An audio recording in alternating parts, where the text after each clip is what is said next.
Hello friends, welcome to my YouTube channel Enlighten Academy by Ankit Mishra. तो आज हम इस वीडियो में जनवरी 2022 के इम्पॉर्टेंट करंट अफेयर क्वेश्चंस को डिस्कस करेंगे। तो दोस्तों, ये हमारा जो आज का है ये पार्ट 2 है और कल मैंने इससे रिलेटेड पार्ट 1 डाला था।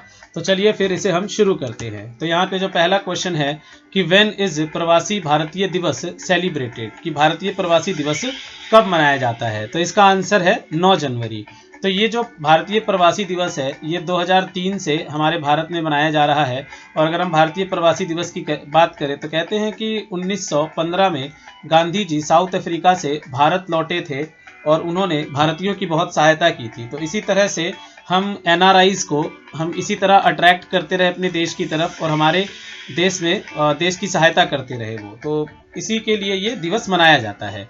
तो अगला क्वेश्चन है कि रिसेंटली वो has been given the best state award for water conservation in the national water award 2020। तो इसका सही उत्तर है उत्तर प्रदेश। जी हाँ, तो दोस्तों उत्तर प्रदेश को जल संरक्षण राष्ट्रीय जल पुरस्कार 2020 से सम्मानित किया गया है और हाल ही में इसकी जो घोषणा है वो हमारे देश के जल शक्ति मंत्री गजेंद्र सिंह के द्वारा की गई थी।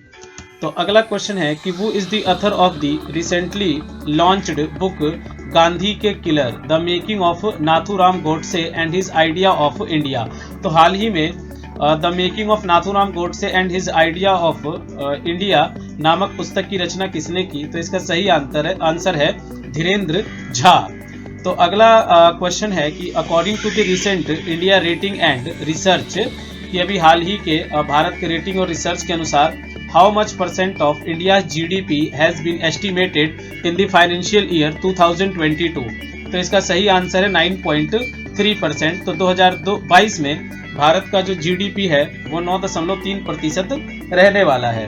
तो दोस्तों, जहां तक हम GDP की बात करें कि ये GDP होता क्या है, तो किसी भी एक फाइनेंशियल ईयर में किसी भी एक कंट्री के बाउंड्री के अंदर जो टोटल प्रोडक्ट एंड सर्विसेज होते हैं उसी के हम फाइनल मॉनेटरी वैल्यू को GDP कहते हैं। तो चलिए फिर नेक्स्ट क्वेश्चन की तरफ चलते हैं।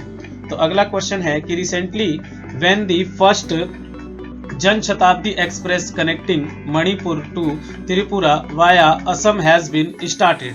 तो इसका सही आंसर है 8 जन 2022। तो दोस्तों अगला क्वेश्चन है कि recently when the birth anniversary of Guru Govind Singh the 10th Guru of six was celebrated, कि हाल ही में सिखों के 10वें गुरु गोविंद सिंह का जन्मदिन कब मनाया गया। तो इसका आंसर है 9 जनवरी 2022 को। तो अगर हम 10वें सिख गुरु गोविंद सिंह की बात करें तो ये आखिरी मानव गुरु भी थे सिखों के और इनका जो जन्म है वो बिहार के पटना में हुआ था। तो अगले क्वेश्चन की ओर चलते हैं। अगला क्वेश्चन है कि when has the World Hindi Day been celebrated recently, कि हाल ही में विश्व हिंदी दिवस कब मनाया गया। तो इसका आंसर है 10 जनवरी 2022। दोस्तों, अगर वही हम राष्ट्रीय हिंदी दिवस की बात करते हैं कि हमारा नेशनल हिंदी डे कब मनाया जाता है, तो दोस्तों ये 14 सितंबर को मनाया जाता है। तो अगला क्वेश्चन है कि recently from which day the prime minister has announced to celebrate Veer Baal Diwas every year, कि हाल ही में किस दिन को प्रधानमंत्री ने वीर बाल दिवस के रूप में मनाने की घोषणा की। तो इसका आंसर है एवरी ईयर ऑफ 26 दिसंबर। तो जैसे कि ये दिवस क्या है, अगर हम इसकी बात करें तो गुरु गोविंद सिंह के 4 पुत्र थे जिन्हें औरंगजेब या फिर आप कह सकते हैं कि मुगल सेना के द्वारा इस्लाम ना अपनाने पर मरवा दिया गया था और इसी दिवस को हाल ही में प्रधानमंत्री नरेंद्र मोदी ने वीर बाल दिवस के रूप में मनाने की घोषणा की है। तो दोस्तों अगला क्वेश्चन है कि where is Namsoong festival celebrated recently. तो इसका आंसर है सिक्किम और इसके अगर हम अनदर नेम की बात करें तो इसको लोसांग फेस्टिवल के नाम से भी जाना जाता है। दोस्तों अगर हम इस फेस्टिवल की बात करें तो ये एक हार्वेस्टिंग फेस्टिवल है, फसलों से संबंधित है और हमारे देश के कोने कोने में कई नाम से इस त्योहार को जाना जाता है। जैसे इसी को पंजाब में लोहड़ी कहते हैं, उत्तर भारत के अधिकतर स्थान पे इसको मकर संक्रांति के नाम से भी जाना जाता है, मकर संक्रांति कहते हैं। तो ये जो नैमसंग है ये सिक्किम का एक प्रमुख त्योहार है जिसे खासकर जो भूटिया जनजाति के लोग होते हैं उनके द्वारा मनाया जाता है। अगला क्वेश्चन है कि which 2 countries have recently signed a defence agreement to counter China. कि अभी हाल ही में किन दो देशों ने चाइना को रोकने के लिए एक डिफेंस एग्रीमेंट किया है? तो इसका सही उत्तर है ऑस्ट्रेलिया और जापान। जी हाँ, ऑस्ट्रेलिया और जापान इन दोनों का साउथ चाइना सी से भी लेना है, और क्योंकि साउथ चाइना सी में जो चाइना है वो दिन पे दिन अपनी डोमिनेंसी को बढ़ाता जा रहा है और इसके कुछ मंसूबे ठीक नज़र नहीं आते, जिसकी वजह से ऑस्ट्रेलिया और जापान ने ये कदम उठाया है। तो अगला प्रश्न देखते हैं। अगला प्रश्न है कि according to the recent finance ministry report till December 2021 how much amount has been deposited in the bank account opened under Pradhan Mantri Jan Dhan योजना, कि दिसंबर 2021 तक प्रधानमंत्री जनधन योजना के अंतर्गत खोले गए खातों में कितना अमाउंट डाला जा चुका है? तो इसका आंसर है बियॉन्ड 1.5 लाख करोड़। तो दोस्तों, अगर हम प्रधानमंत्री जनधन योजना की बात करें तो इसको 2014 में इसे अनाउंस किया गया था, और ये फाइनेंशियल इंक्लूजन से रिलेटेड है कि सभी भारतीयों का खाता खुलवाना, एक बैंक खाते से जुड़ना। अगला क्वेश्चन है कि in which university has Rajnath Singh recently inaugurated the Kalpana Chawla research centre. तो अभी हाल ही में किस यूनिवर्सिटी में राजनाथ सिंह ने कल्पना चावला रिसर्च सेंटर का इनॉग्रेशन किया है? तो दोस्तों, इसका जो सही उत्तर है वो है चंडीगढ़ यूनिवर्सिटी। तो जैसे कि अगर हम कल्पना चावला की बात करें तो ये एक इंडियन अमेरिकन एस्ट्रोनॉट थी, और 2003 में जो इनका स्पेस क्राफ्ट था कोलंबिया, उसका एक्सीडेंट हो जाने की वजह से इनकी मृत्यु हो गई। तो चलते हैं अगले क्वेश्चन की तरफ। अगला क्वेश्चन है कि recently which film has received the best film award at the golden globe award 2022, कि 2022 के गोल्डन ग्लोब अवार्ड में किस फिल्म को सर्वश्रेष्ठ फिल्म से नवाजा गया? तो इसका आंसर है the power of the dog. तो अगले क्वेश्चन पे आते हैं। अगला क्वेश्चन है कि who has recently received the ICC Player of the Year Award for दिसंबर 2021, कि अभी हाल ही में दिसंबर 2021 में जो ICC player of the year है वो किसे चुना गया है?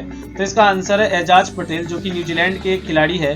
और अभी हाल ही में एजाज पटेल इसलिए भी चर्चे में थे क्योंकि भारत के खिलाफ इन्होंने एक पारी में 10 विकेट लिया था, तो इसलिए भी अभी काफ़ी ज़्यादा ये चर्चे में थे। तो चलते हैं अगले क्वेश्चन की तरफ। तो नेक्स्ट क्वेश्चन है कि in whose memory National Youth Day has been celebrated recently on 20 Jan 2022, कि जो राष्ट्रीय युवा दिवस है वो 12 जनवरी 2022 को किसके याद में मनाया जाता है? तो ये दोस्तों ये स्वामी विवेकानंद की याद में मनाया जाता है।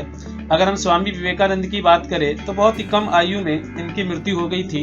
इन्होंने 1893 में शिकागो में एक रिलीजियस स्पीच भी दिया था, जिसके लिए काफ़ी फेमस हुए थे। स्वामी विवेकानंद ने रामकृष्ण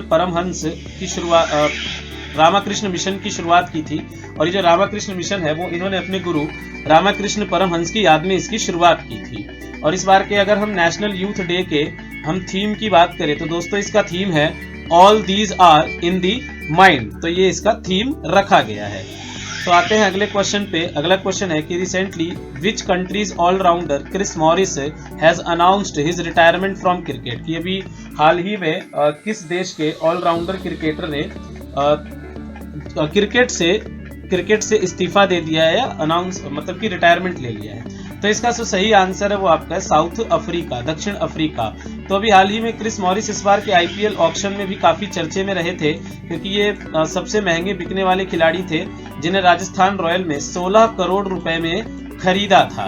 तो अभी हाल ही में ये काफ़ी चर्चे में रहे थे। तो दोस्तों अगला क्वेश्चन है कि recently which mission has been launched by Indian railway to track the lost of luggage of railway passenger, ये भी हाल ही में भारतीय रेल के द्वारा रेलवे पैसेंजर के खोए गए लगेज को पता लगाने के लिए, ट्रैक करने के लिए किस मिशन की शुरुआत की है? तो इसका आंसर है मिशन अमानत। दोस्तों आप लोग का बहुत बहुत धन्यवाद, आप लोगों ने हमारी इस वीडियो को देखा। हमारे इस वीडियो को आप लाइक जरूर करें, शेयर कर दें और हमारे चैनल को सब्सक्राइब जरूर कर दें। तो मिलते हैं अगले वीडियो के साथ, अगले टॉपिक के साथ। तब तक अपना ख्याल रखें। धन्यवाद।